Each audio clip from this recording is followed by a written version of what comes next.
ब्रह्मांड ही सब कुछ है। इसमें सारा अंतरिक्ष, उसमें मौजूद सारा पदार्थ और ऊर्जा शामिल है। इसमें समय भी शामिल है और बेशक आप भी इसमें शामिल हैं। पृथ्वी और चंद्रमा अन्य ग्रहों और उनके दर्जनों चंद्रमाओं की तरह ब्रह्मांड का हिस्सा हैं। क्षुद्र ग्रहों और धूमकेतुओं के साथ के ये ग्रह सूर्य की परिक्रमा करते हैं। सूर्य आकाशगंगा के अरबों तारों में से एक है और इनमें से अधिकांश तारों के अपने ग्रह हैं, जिन्हें बाह्य ग्रह एक्सोप्लैनेट कहा जाता है। दोस्तों, ब्रह्मांड कितना पुराना है, ब्रह्मांड का जन्म कैसे हुआ और ब्रह्मांड कितना बड़ा है? ब्रह्मांड है क्या? आपके माइंड में इसे कई सारे प्रश्न होंगे। हम इन्हीं टॉपिक्स पर बात करेंगे, तो वीडियो के लास्ट तक बने रहना। और हाँ, अभी तक आपने हमारे YouTube चैनल को सब्सक्राइब नहीं किया है तो सब्सक्राइब जरूर कर लें, क्योंकि ऐसी और इंटरेस्टिंग वीडियो लाते रहेंगे। दोस्तों, आकाशगंगा प्रेक्षणीय ब्रह्मांड में मौजूद अरबों आकाशगंगाओं में से एक है। ऐसा माना जाता है कि हमारी आकाशगंगा सहित सभी आकाशगंगाओं के केंद्र में महाविशाल ब्लैक होल हैं। सभी आकाशगंगाओं के सभी तारे और अन्य सभी वस्तुएं, जिन्हें खगोलविद देख भी नहीं सकते, सभी ब्रह्मांड का हिस्सा हैं। यह सीधे शब्दों में कहें तो सब कुछ है। तारा निर्माण करने वाली निहारिका W51 आकाशगंगा की सबसे बड़ी तारा फैक्ट्रियों में से एक है। इस तरह की तारा फैक्ट्रियां लाखों वर्षों तक काम कर सकती हैं। W51 के दाईं ओर का गुफानुमा लाल क्षेत्र पुराना है, जो इस बात से स्पष्ट है कि इसे कई पीढ़ियों के विशाल तारों, जिनका द्रव्यमान हमारे सूर्य के द्रव्यमान से कम 10 गुना है, की हवाओं ने कैसे तराशा है। जब ये तारे मरते हैं और सुपरनोवा के रूप में विस्फोट करते हैं, तो इस क्षेत्र की धूल और गैस और भी अधिक फैल जाती है। निहारिका के युवा बाईं ओर कई तारे अभी गैस और धूल को हटाना शुरू कर रहे हैं। ब्रह्मांड भले ही एक अजीब जगह लगे, लेकिन यह ज्यादा दूर नहीं है। आप इस समय जहां भी हों, अंतरिक्ष आपसे सिर्फ 100 किलोमीटर दूर है। दिन हो या रात, चाहे आप घर के अंदर हों या बाहर, सो रहे हों, खाना खा रहे हों या कक्षा में ऊँघ रहे हों, अंतरिक्ष आपके सिर से बस कुछ दर्जन मील ऊपर है। यह आपके नीचे भी है, आपके पैरों से लगभग 12,800 किलोमीटर नीचे। पृथ्वी के दूसरी ओर अंतरिक्ष का निर्मम निर्वात और विकिरण छिपा है। दरअसल तकनीकी रूप से आप अभी अंतरिक्ष में हैं। मनुष्य अंतरिक्ष में कहते हैं मानो वह वहां है और हम यहां हैं, मानो पृथ्वी बाकी ब्रह्मांड से अलग है। लेकिन पृथ्वी एक ग्रह है और यह अंतरिक्ष में है और दूसरे ग्रहों की तरह ब्रह्मांड का एक हिस्सा है।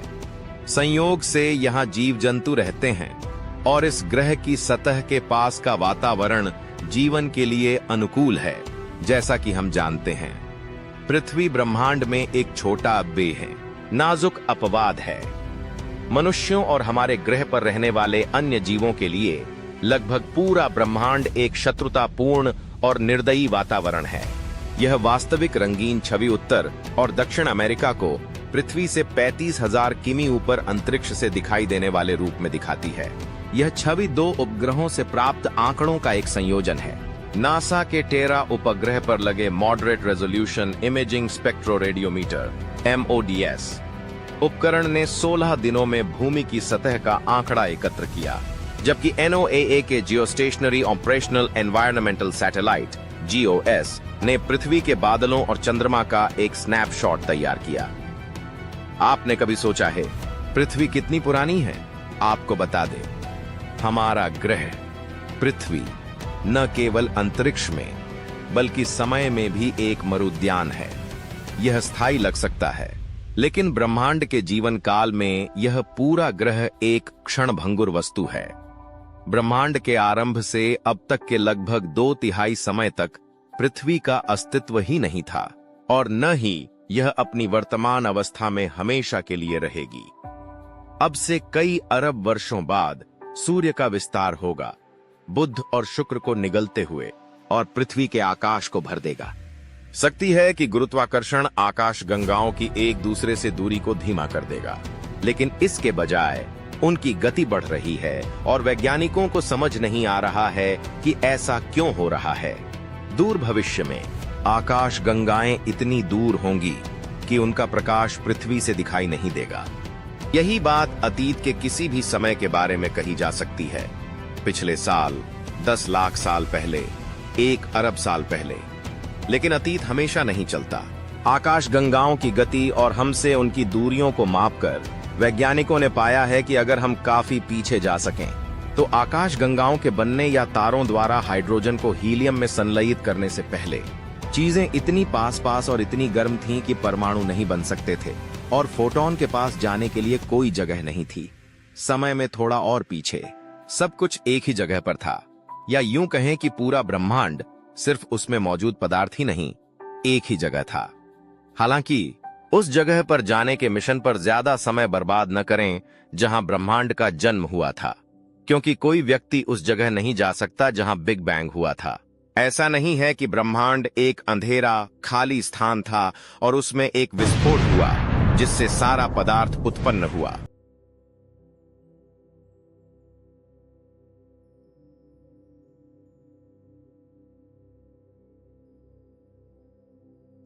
ब्रह्मांड का अस्तित्व ही नहीं था, अंतरिक्ष का अस्तित्व ही नहीं था। समय ब्रह्मांड का एक हिस्सा है, इसलिए उसका अस्तित्व ही नहीं था। समय की शुरुआत भी बिग बैंग से हुई थी। जैसे जैसे ब्रह्मांड समय के साथ विस्तारित होता गया, अंतरिक्ष भी एक बिंदु से विशाल ब्रह्मांड में विस्तारित होता गया। अगर आपको वीडियो पसंद आ रही है तो वीडियो को लाइक जरूर कर दे। ब्रह्मांड में समस्त ऊर्जा और पदार्थ समाहित हैं। ब्रह्मांड में अधिकांश दृश्यमान पदार्थ हाइड्रोजन के अलग अलग परमाणुओं का रूप धारण करते हैं, जो सबसे सरल परमाणविक तत्व है और केवल एक प्रोटॉन और एक इलेक्ट्रॉन से बना होता है। यदि परमाणु में एक न्यूट्रॉन भी हो तो उसे ड्यूटेरियम कहते हैं। 2 या 2 से अधिक परमाणुओं द्वारा इलेक्ट्रॉनों का साझा एक अणु होता है।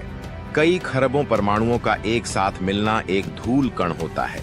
कुछ टन कार्बन, सिलिका, ऑक्सीजन, बर्फ और कुछ धातुओं को एक साथ मिलाएं और आपको एक क्षुद्र ग्रह प्राप्त होगा।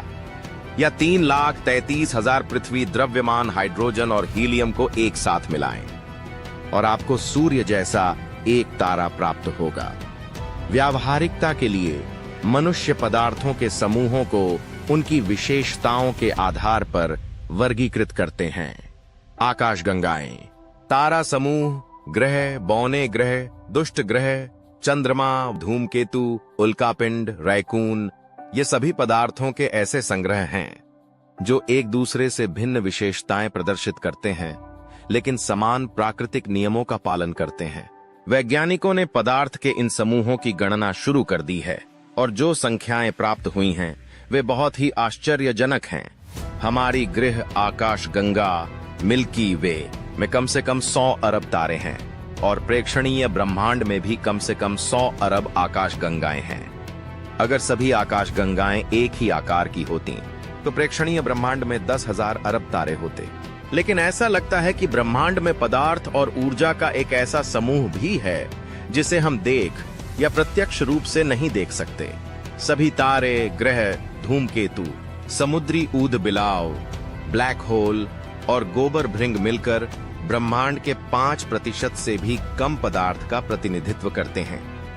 शेष का लगभग 27% डार्क मैटर है और 8% डार्क एनर्जी है, जिनमें से किसी को भी दूर दूर तक समझा नहीं जा सका है। अगर डार्क मैटर और डार्क एनर्जी न होते तो ब्रह्मांड जैसा हम समझते हैं वह काम नहीं करता, और उन्हें डार्क इसलिए कहा जाता है क्योंकि वैज्ञानिक उन्हें प्रत्यक्ष रूप से नहीं देख पाते, कम से कम अभी तक तो नहीं। हबल से विशाल आकाशगंगा समूह के 2 दृश्य दिखाए गए हैं। बाईं ओर दृश्य प्रकाश में दृश्य है जिसमें पीली आकाशगंगाओं के बीच अजीबोगरीब नीले चाप दिखाई दे रहे हैं। ये आकाशगंगाओं के आवर्धित और विकृत चित्र हैं जो आकाशगंगाओं के बहुत पीछे स्थित हैं। ब्रह्मांड क्या है, यह कैसे काम करता है और कितना विशाल है, इस बारे में मानवीय समझ युगों युगों से बदलती रही है। अनगिनत जन्मों तक मनुष्यों के पास ब्रह्मांड को समझने के बहुत कम या बिल्कुल भी साधन नहीं थे। हमारे दूर के पूर्वज हर चीज की उत्पत्ति की व्याख्या करने के लिए मिथकों पर निर्भर थे। चूंकि हमारे पूर्वजों ने स्वयं इनका आविष्कार किया था, इसलिए ये मिथक वास्तविकता के स्वरूप के बजाय मानवीय चिंताओं, आशाओं, आकांक्षाओं या आशंकाओं को दर्शाते हैं। हालांकि कई शताब्दियों पहले मनुष्य ने ज्ञान की खोज में गणित, लेखन और नए खोजी सिद्धांतों को लागू करना शुरू किया। समय के साथ उन सिद्धांतों को परिष्कृत किया गया, जैसे वैज्ञानिक उपकरण भी, और अंततः ब्रह्मांड की प्रकृति के बारे में संकेत प्रकट हुए। केवल कुछ 100 साल पहले जब लोगों ने व्यवस्थित रूप से वस्तुओं की प्रकृति की जांच शुरू की, तब वैज्ञानिक शब्द का अस्तित्व ही नहीं था। कुछ समय के लिए शोधकर्ताओं को प्राकृतिक दार्शनिक कहा जाता था। तब से ब्रह्मांड के बारे में हमारा ज्ञान बार बार आगे बढ़ा है। लगभग 1 शताब्दी पहले उन्होंने पहली बार हमारी आकाशगंगा से परे आकाशगंगाओं का अवलोकन किया था, और मनुष्यों द्वारा अन्य ग्रहों पर अंतरिक्ष यान भेजना शुरू किए हुए केवल आधी शताब्दी ही बीती है। मानव के एक ही जीवन काल में अंतरिक्ष यान बाहरी सौर मंडल की यात्रा कर चुके हैं और 4 विशाल बाहरी ग्रहों और उनके अनगिनत चंद्रमाओं की पहली नजदीकी तस्वीरें भेज चुके हैं। मंगल ग्रह की सतह पर पहली बार रोवर्स चक्कर लगा चुके हैं। मनुष्यों ने स्थायी रूप से मानव युक्त पृथ्वी की परिक्रमा करने वाला अंतरिक्ष स्टेशन बनाया है, और पहली बड़ी अंतरिक्ष दूरबीनों ने ब्रह्मांड के पहले से कहीं अधिक दूरस्थ भागों के अद्भुत दृश्य प्रस्तुत किए हैं। अकेले 21वीं सदी की शुरुआत में खगोलविदों ने अन्य तारों के आसपास हजारों ग्रहों की खोज की, पहली बार गुरुत्वाकर्षण तरंगों का पता लगाया और एक ब्लैक होल की पहली तस्वीर बनाई। कल्पनाशीलता की कमी न होने के कारण मनुष्य ब्रह्मांड के रहस्यों को उजागर करता रहता है। नई अंतर्दृष्टियां और प्रेरणादायक विचार इस खोज में सहायक होते हैं और इसी से उत्पन्न भी होते हैं। हमने अभी तक आकाशगंगा के अरबों खरबों अन्य तारों में से किसी निकटतम तारे तक भी कोई अंतरिक्ष यान नहीं भेजा है। मनुष्य ने अपने सौर मंडल के सभी ग्रहों का अन्वेषण भी नहीं किया है। संक्षेप में, ब्रह्मांड का अधिकांश भाग जो ज्ञात हो सकता है, अभी भी अज्ञात है। ब्रह्मांड लगभग 14 अरब वर्ष पुराना है। हमारा सौर मंडल 4.6 अरब वर्ष पुराना है।